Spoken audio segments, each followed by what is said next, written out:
Good evening. Thank you, Keith, for co-hosting.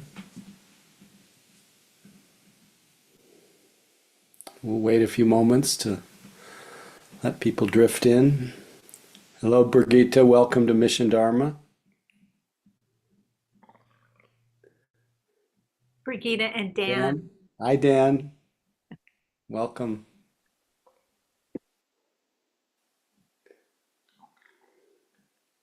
Part of the Vancouver contingent. Hello, David Skolnick. Hi, Howie. Noticed you're on the roster for the retreat. Happy to see that. Yes, I'm hoping that at some point I could find somebody else in East Bay who might be going. Well, I'll put the question in the chat maybe. but I'm not sure. Oh, yeah, maybe somebody from the Sangha here, but Spirit Rock will also attend to you a little bit. Oh, well, I put my name on the ride board, but Great. nobody's bitten yet. Anyway, welcome everyone. I think we can probably, as many as possible, can let each other be seen and heard and say good evening to each other, and can feel free to say hello and where you're calling in from, and we'll all just take delight in each other's voices and humanity and try to bring this very bizarre form alive. It's a beautiful thing, though. How many people I can see within a few feet. Isn't that amazing? I think it's worthwhile marveling in this form and tend to criticize it and see all of the things that are problematic about it. But wow, getting quite a buzz from each person. Who needs drugs? Anyway, happy to see you all. Feel free to unmute and say hello. Good evening to each other. Hello, good evening. Hello. Feel free, Hello, everyone. Hi, everyone. feel free to say where you're calling in from. Hello from Los Angeles. San Francisco. San Hello from Berkeley. Burlingame. Santa Barbara. Sebastopol. Near Vancouver. Hello, Howard. Good to see you again so soon. Leith from Edmonton. Glad to see you. Hey, Jim. Long time no see. Yeah, thank you, Howie. Glad to be with you. Great. Used to mind your time zones, so that helped. Yay. Anyway, without further ado, trying to, one moment. Technological glitch.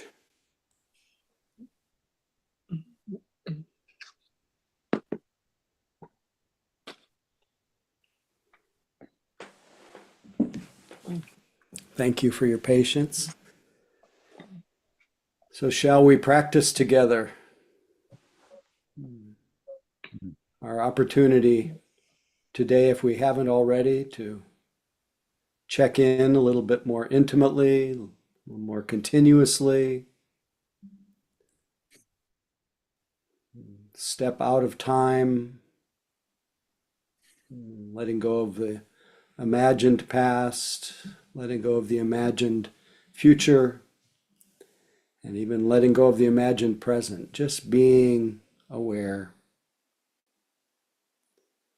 And what holds us here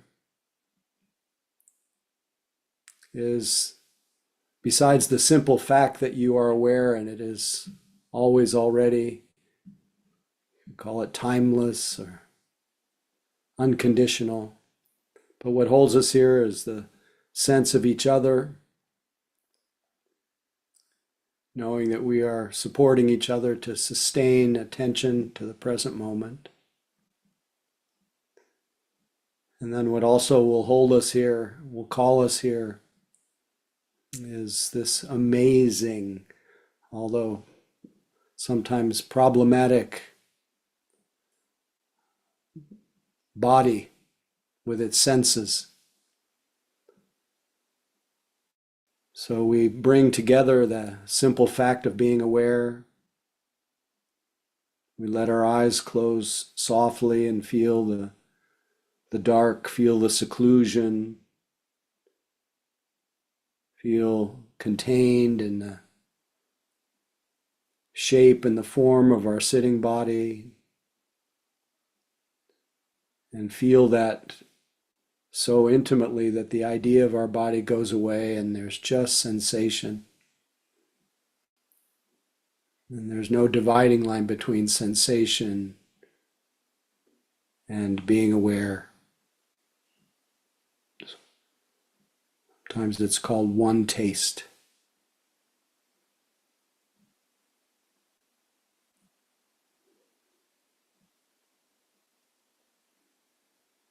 And if you're feeling that field of sensations, you'll notice a little expansive feeling and then a contracted feeling, a brushing feeling, a rising feeling, a falling feeling as our body breathes.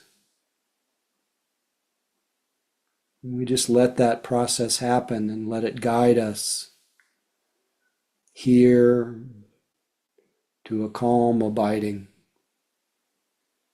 This is the inevitable byproduct of attention and body melding together. Just this body, just this breath, just this moment, just being aware.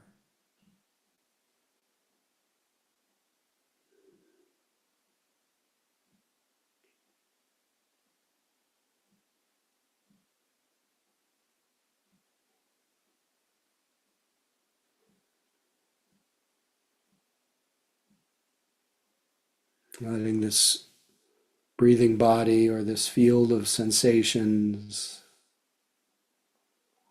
these waves of sensations that come with the breath, let them be our primary support and anchor, place to return to, kind of home.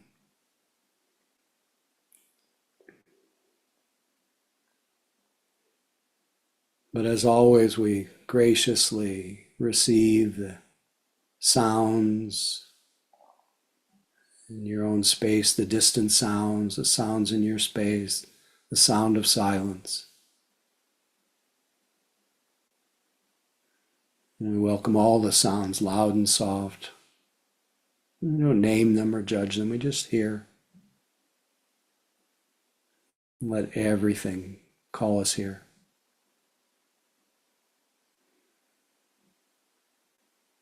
We let them come and go, and when they're no longer prominent or in the foreground, we just settle into just being aware, supported by the simple sensations of sitting and breathing.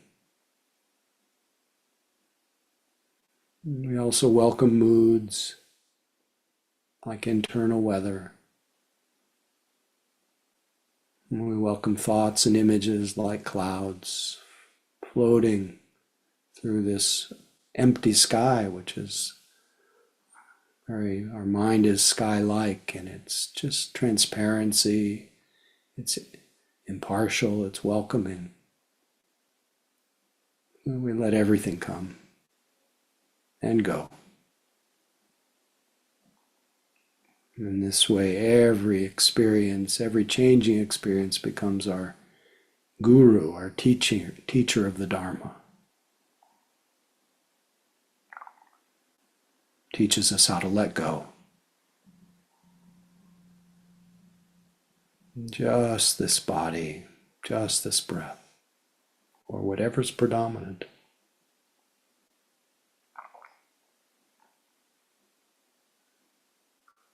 No need to try to be aware, just be aware. No need to try to meditate, just be aware. Don't need to be a meditator, just be aware.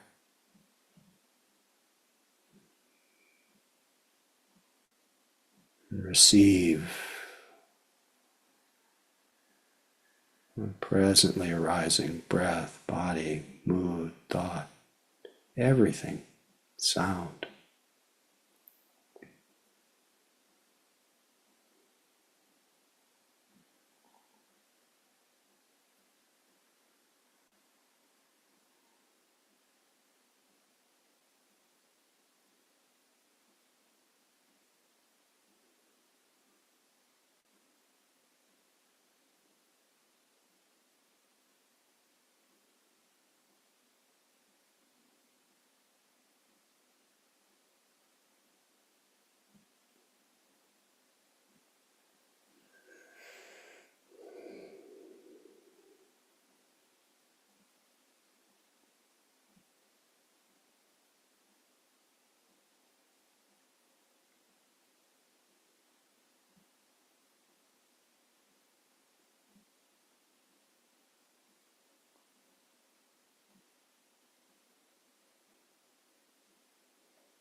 inevitably, after just a few moments of continuity, of awareness, there will be a gap, and you will at some point realize that you've been just drifting, dreaming, fantasizing. And that moment, that you realize that is a moment of mindfulness coming back online. So appreciate that reawakening. And very gently reorient yourself to the simple fact of being aware, embodied, real time. Make nothing more of it, except greater availability to the presently arising experience. It's both the beginning, the middle, and end of our path. Just this moment.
Remembering that mindfulness has no other agenda other than to notice the presently arising experience.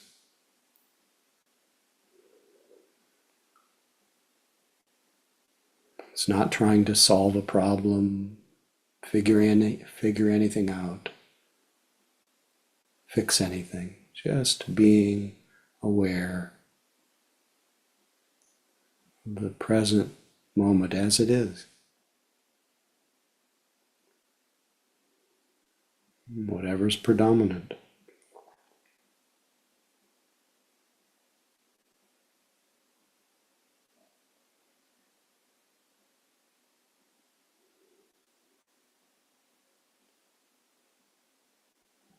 Really nothing to do or to undo.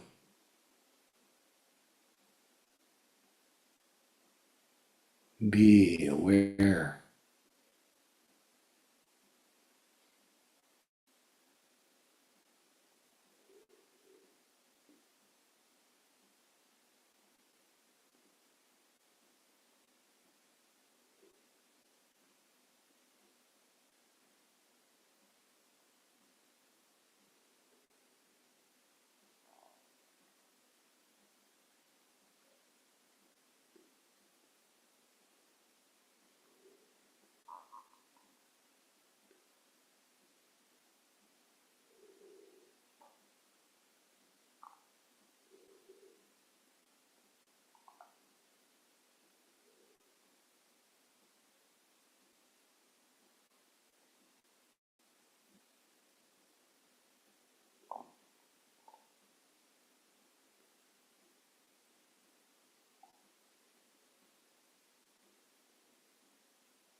When you hear the sound of the gong, just be aware of hearing.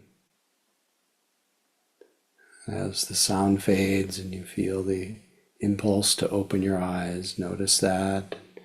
Notice the experience of opening your eyes, noticing the arising of outer sight, of seeing, the impulse to make any other movements, and then the movements, so that practice continues continuously. Everything included.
It's a treat to sit with you, and what floated through my mind is it's nice to wake up to you, but I meant I wasn't asleep, but I opened my eyes and there you were. So happy to see all of you.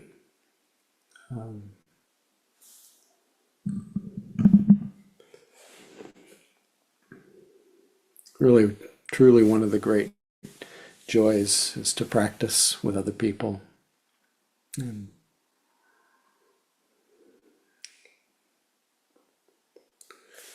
especially useful this day and age. So before we get into the meat of our evening, if there is any meat, I'd love to hear from you. Check in to see if you have any questions about your practice, any comments, descriptions, any topics that emerged. And as always, I encourage you to feel free to speak because your topic, question, comment will likely be of some use to someone else. So Stephen, welcome.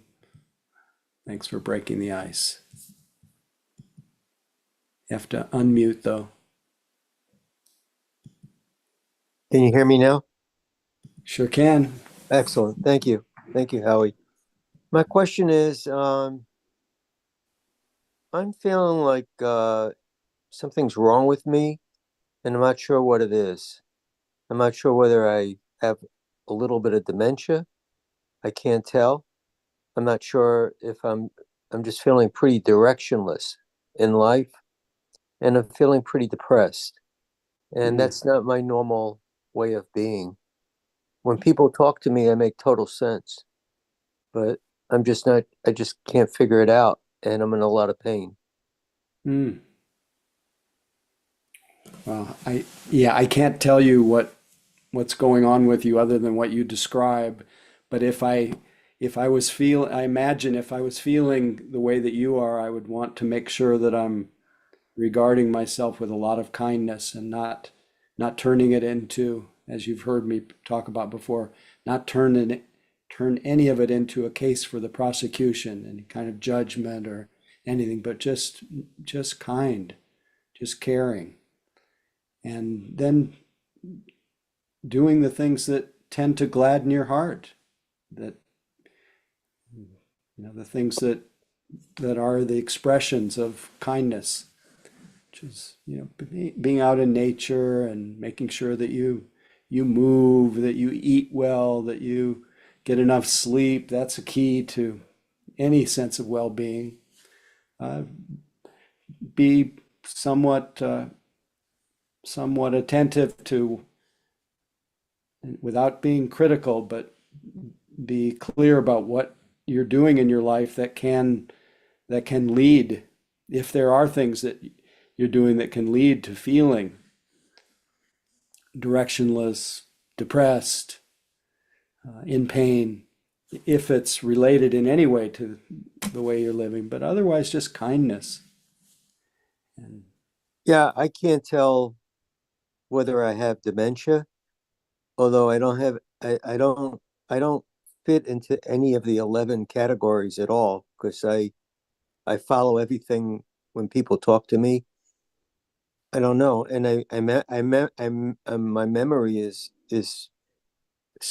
that is Yeah. So superb. what gave you the idea that you had dementia, even My to ther begin with? Oh, my therapist said that you have dementia, then you don't, and then you do, and then you do, Oh, and then you don't, and then you don't, and then you do, and you definitely don't.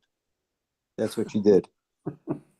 oh, you mean your mind will No, no, my therapist said, maybe you have an early onset dementia. And then she says, no, you don't. Then she says, maybe you do. Then she says, no, you don't. And then she says, oh, maybe you do. And then she okay, says, okay, I get it. I think you should have tests for any cognitive impairment and forget all the speculation. That's one of the beautiful things about the Buddha's teaching is it does away with speculative views. It's okay, about, just getting to the heart of it, seeing for yourself what's going on. Well, direct experience on one hand, but then in the case of cognitive impairment, you got to check it out. well, I did. And I got an A on the test. Okay, A enough with minus.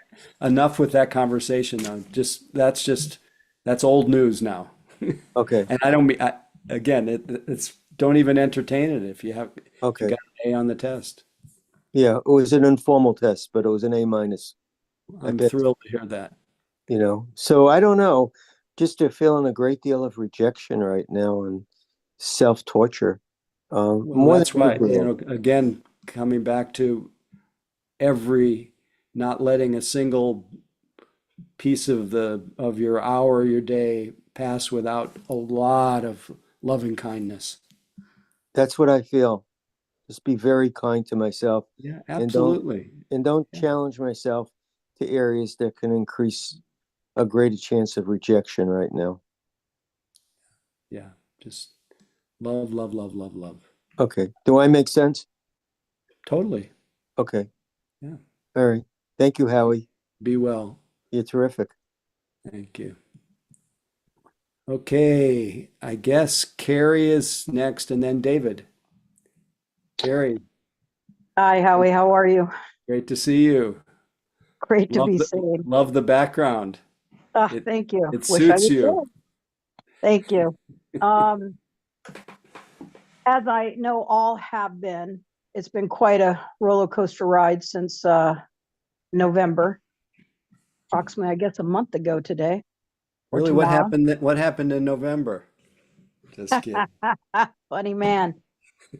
It's been interesting thanks to the practice and the gift that I've been giving and sitting with you for so many years and practicing, that in moments of devastation such as this, I stop, drop, and be quiet. And I notice. And of course, I noticed extreme rises and falls of desperation, despair, uh, giving up on everything, and anger and confusion and frustration. And I remember the time when we were sitting in Sausalito in that little boathouse where only a few of us could fit in that room. Remember that? Yep. And you first told the story of the crazy dancing monkey mind. How you just watch the crazy monkey Oh yeah. dance around, rise and fall, go all over the place like pandemonium, and then notice that you are not that. And you are not that dance. And to sit in the seat of neutrality and just see what is, which is very Nietzsche, just life is. And what I've noticed since then, of course, I've given up on politics. I've stopped watching news. But what I did notice was the sun rose the next day. The squirrels in my yard came out and ate their nuts that I set out for them. The hummingbird came and drank from the sugar water I had out for them. Hallelujah. Hallelujah. With joy and presence of that moment, oblivious. All your gurus. Exactly. Anyway, thank That's you. where that's where I sit and meditate in the morning on my porch, watching the birds and the squirrels, because they're my gurus.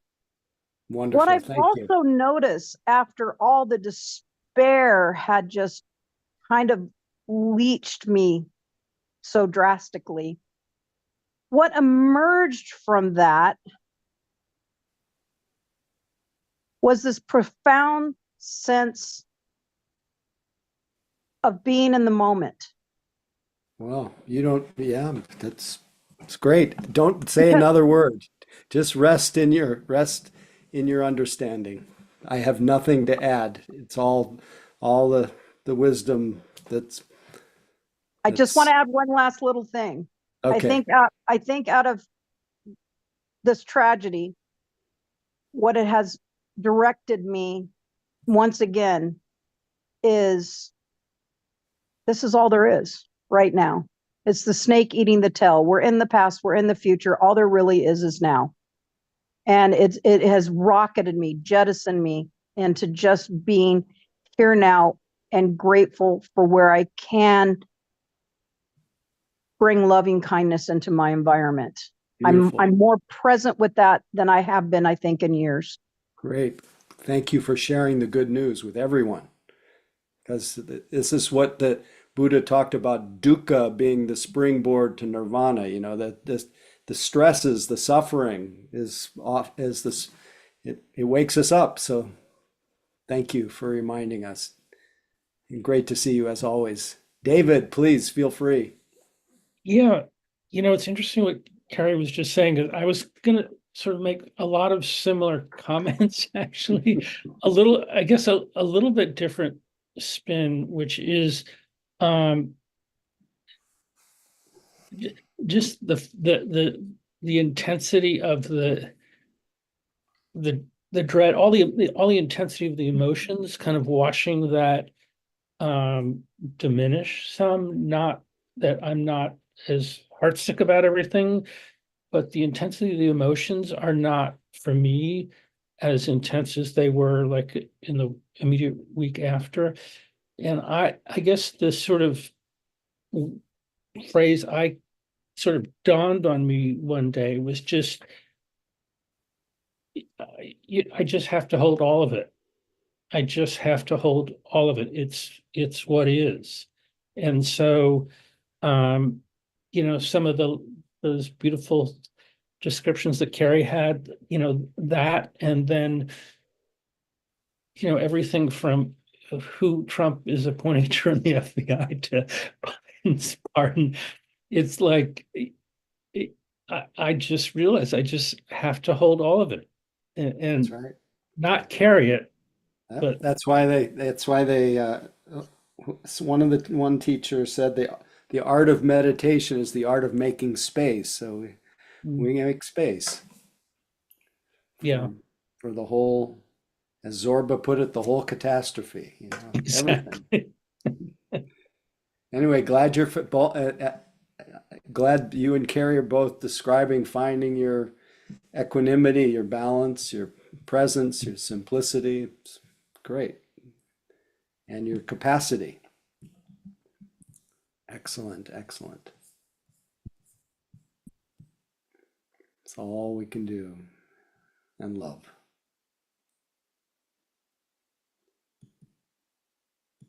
So anyone else before we shift gears? Just pause in the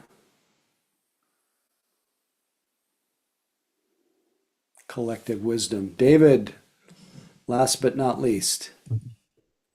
Yeah. So I've been going through a lot of the feels lately. The feels, I like it. Really the last 4 years, but going through some stuff right now as well. And one thing that I have also noticed since I restarted my sitting practice, because I kind of fell out of it for a little while. The pandemic and things that happened during the pandemic really kicked my butt back into the practice, which saved my life. I'm not being hyperbolic. I mean, it saved my life. But I also noticed that I'm, with one thing that the practice has done is it has made me okay with those feels, all those emotions, not trying to run away from them. I mean, they're real, but they're also not real. So there's like this interesting duality that the practice has let me be okay holding these two truths at once. And I recognize that they appear and then they fade away and they come again and fade away again. And I'm so grateful for that, because Gorgeous. I don't spin out. I don't spin down the drain. I recognize I have that perspective that practice has given me, and I'm so grateful. And I'm grateful to you, Howie, for Thank you. many Thank years. you. Yeah, and to everyone. Thanks. We could just all quit tonight. It's just like a fountain of wisdom here that I'm certainly not the carrier. I'm just the conductor of all the beautiful expressions tonight, and yours is one of them, David. Thank you. Keep up the good work. So one of my stray thoughts today, or the idea for the evening was, I was thinking about titles. I often don't really have a fully formed Dharma talk. And I think that I've been trending that way because I actually think that just being together and sitting quietly is the main attraction. And I think it's the most helpful thing that we can do is sit quietly together.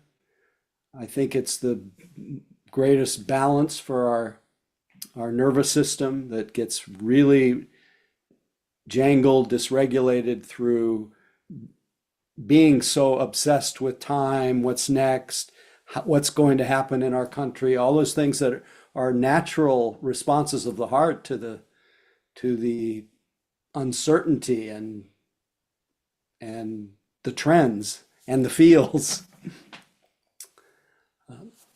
So the main attraction in a way is just being quiet. And so we've already accomplished the beginnings of that. And so I'm following also a form that I've been carrying part of for now. I'm just completing my 40th year of doing this. So there's nothing new that I have to offer really. But what I was thinking about today was how all of this is part of all of our practice is a part of the awakening of love. And even tonight, those who spoke described a different kind of love, that not just we're used to associating love with affection for things, for people, for activities, but it's usually related to some kind of sentimental relationship that we have with a person or a group, and the Dharma awakens in us a different kind of, or an additional kind of love. And I like to think of it as the love of truth, or the love of the way it is. And we talk about, attention bringing affection. Attention brings affection. even if, and I've talked about it a lot here, if I'm really attentive to each person on the screen, if I connect with you, if I do one person at a time, I feel like I enter into a kind of cosmic bubble, and it's almost, and I don't mean this in a sexual way, it's almost erotic. It's love. It's an amazing thing to just be together in contact with someone. And it's because of attention. But that same love, that same engagement, that same aliveness comes if we just pay attention to the most simple thing.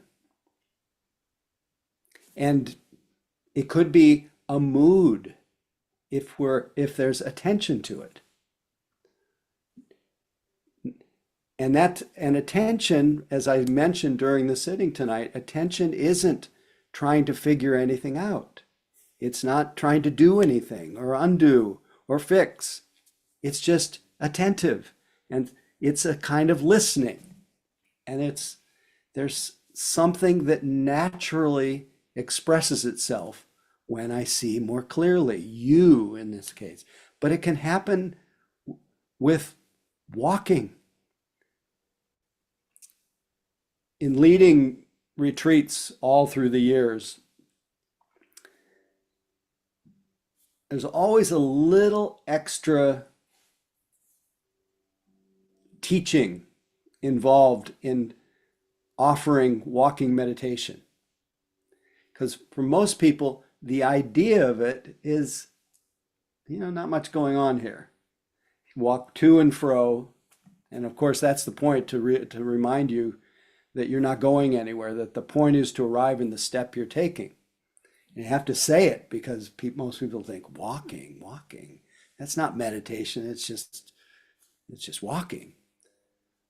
But if you pay attention to it, you really connect with it. Just like with a person, you connect with it, it comes alive. And I even had thoughts in my own long practice periods that if I didn't do anything my entire life except walk in this very intimate way with just the movement of one step after another, my life would be well spent. And only someone who is practicing some kind of attention, or at least finds that you may stumble on being attentive. You may experience the grace of being attentive. But when you add a little bit of intention to it, that attention brings affection for the activity that you're doing, for just the intimacy of that experience of just walking. That's just one example.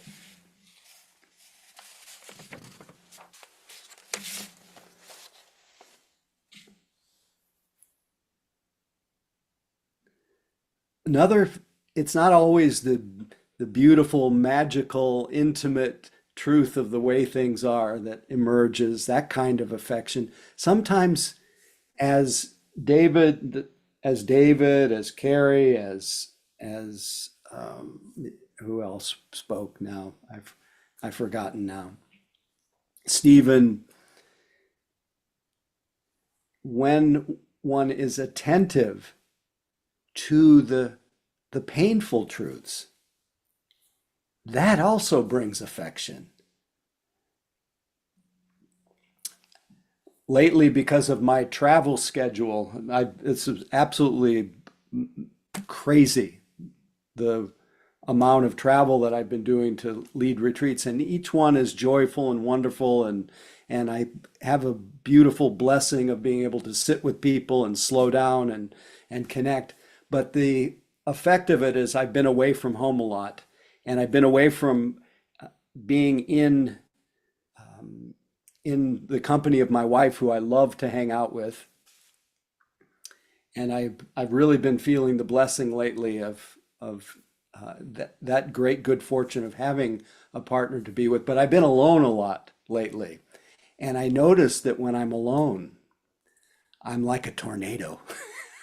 there's a kind of craziness that I've been aware of, that I just very in subtle ways, I notice that I leave piles, things get messy, and it's all very subtle, but tuning into that, I've seen this kind of undercurrent, and maybe it's the effect of traveling a lot, but I see this undercurrent of restlessness.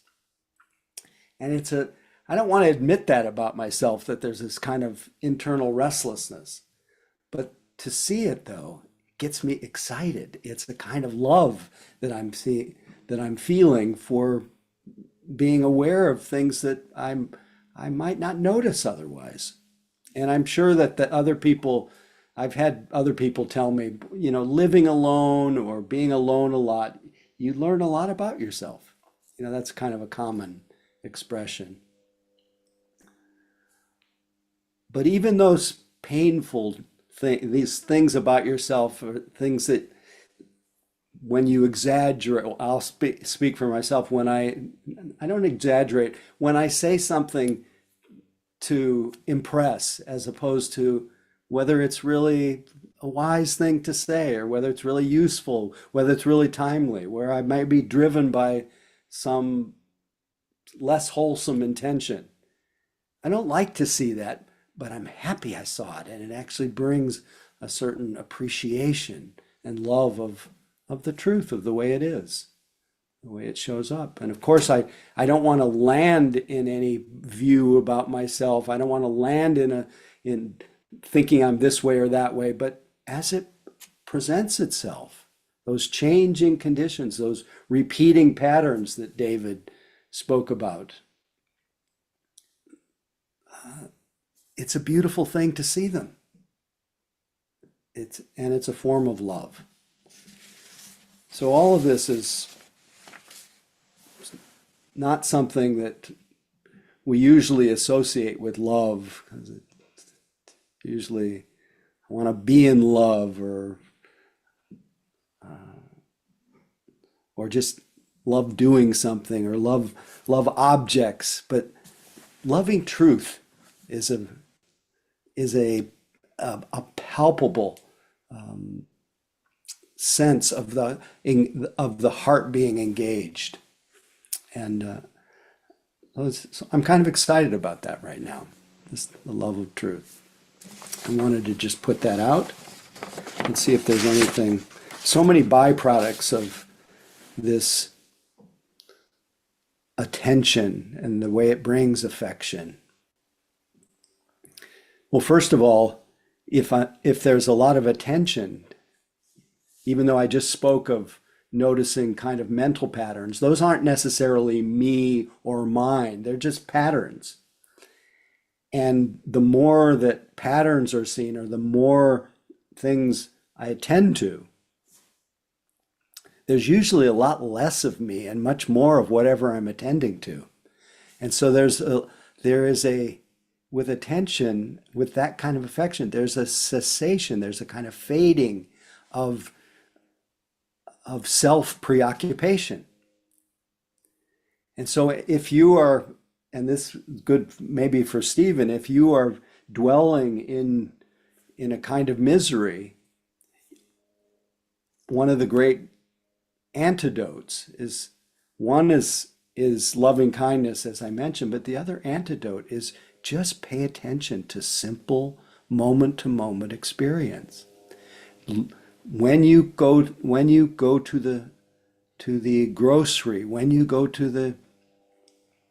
you see a person, look at them, see them. Enter into the cosmic bubble with every single person that you make contact with. It's become a lost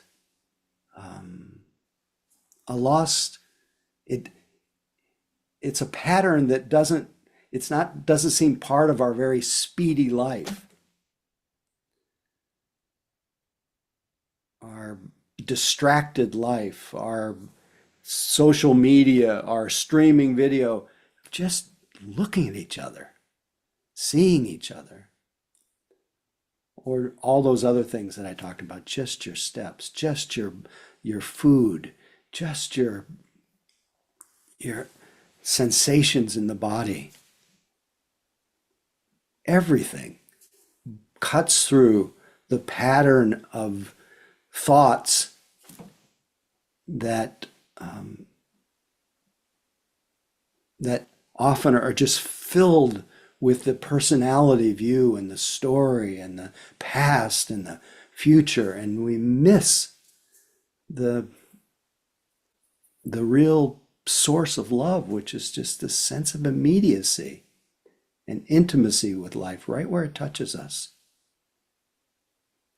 So one of the byproducts of this attention, bringing affection, is less of me, more of whoever or whatever I'm attending to. Another option that is equally available in our daily life as on retreat is liberating insight. What do I mean by liberating insight? It means that you can see, and David described this, you can see, if you're paying attention, certain patterns, certain common characteristics. The most obvious is that everything is coming and going. That can be a source of love. Everything is coming and going. And because everything is coming and going, there is nothing that can effectively be held on to or clung to. And whatever cannot be clung to, whatever is arising and changing, cannot be mine or me. And that includes anything externally or internally that we can have right in the middle of things. A liberating insight is that none of it is myself, none of it can be clung to. And so our daily life is a constant teacher of letting go, of letting be, of stepping out of that fixed view of self that our mind will maniacally create over and over again until we see that, oh, the creation of self is not self, it's just a thought. I'm this or I'm that. It's a thought. There's no there. But, language is such that when I say I saw this about myself, I saw this about myself, that the Dharma says, what is that self that's being referred to? It's not really referring to anything. It's referring to the mind-body process, but there's really no there. There's no self in these changing conditions, both internally or externally. And to know whether that's so, we pay attention. And just take a day and just be attentive to the experience of change. Your mind, your body, your moods, your thoughts and images, the weather, the daylight, it's all change. And entering into that stream is love. You love it because that's what's happening. As others have said, that's what's happening. So there's a natural inclination to be with that kind of attention, to be a little bit more in harmony with the way things are and be a little bit less contentious, a little less fighting with life. And if I'm not fighting with life, I'm naturally more affectionate, I'm more attentive. It all just keeps growing. So I don't want to romanticize it because it can be the simple, beautiful, glorious, transcendent moments. It can be the our mental illness as well. That's why I love the passage from Francois Fenelon, who said, "As light increases, we see ourselves to be worse than we thought. We're amazed at our former blindness as we see issuing forth from the depths of our heart a whole swarm of shameful feelings like filthy reptiles crawling from a hidden cave. We never could have believed that we had harbored such things, and we stand aghast as we watch them gradually appear. But we must neither be amazed nor disheartened. We're not worse than we were. On the contrary, we're better.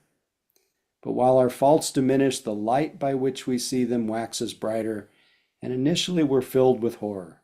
But bear in mind for your comfort that we only perceive our malady when the cure begins." But we see everything. Or as Bhante Gunaratna says, somewhere in the process of your meditation practice, you'll come to the sudden realization that you're completely crazy. Your mind is a shrieking madhouse on wheels barreling down the hill. Being able to relate to that with affection for just how crazy we are, just as has the same equality as our transcendent nature.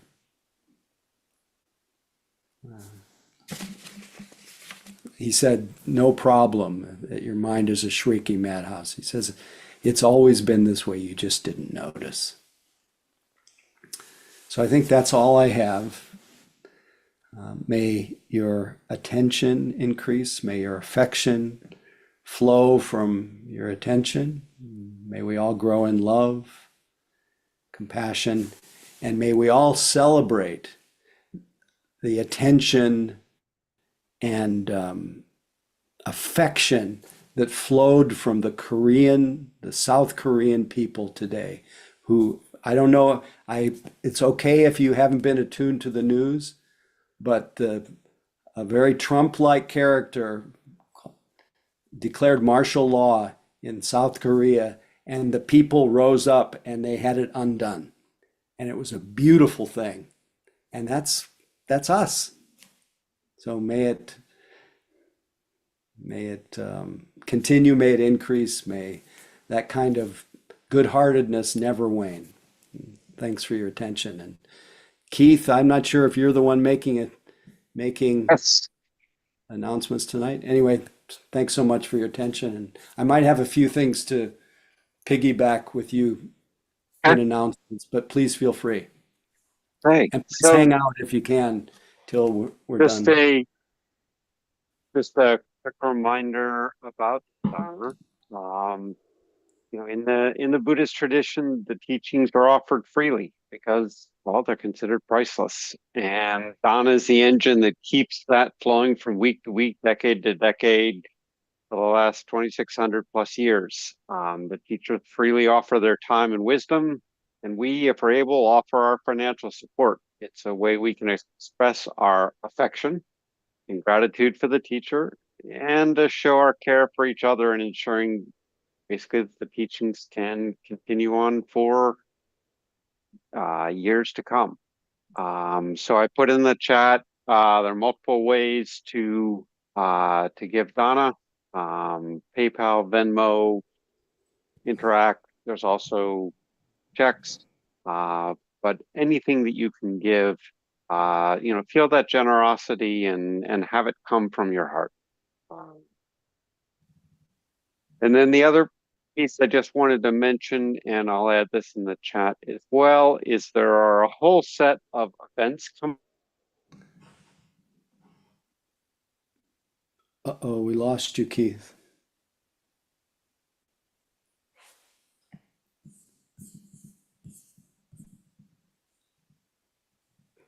Keith, you're muted. Okay, let's try that again. Sorry. That was a internet glitch on my end. So coming up on the 7th of December, so this weekend, this Saturday, there's a Rainbow Community Day of Buddhist meditation practice. This is for all who identify as LGBTQIA plus and GNC.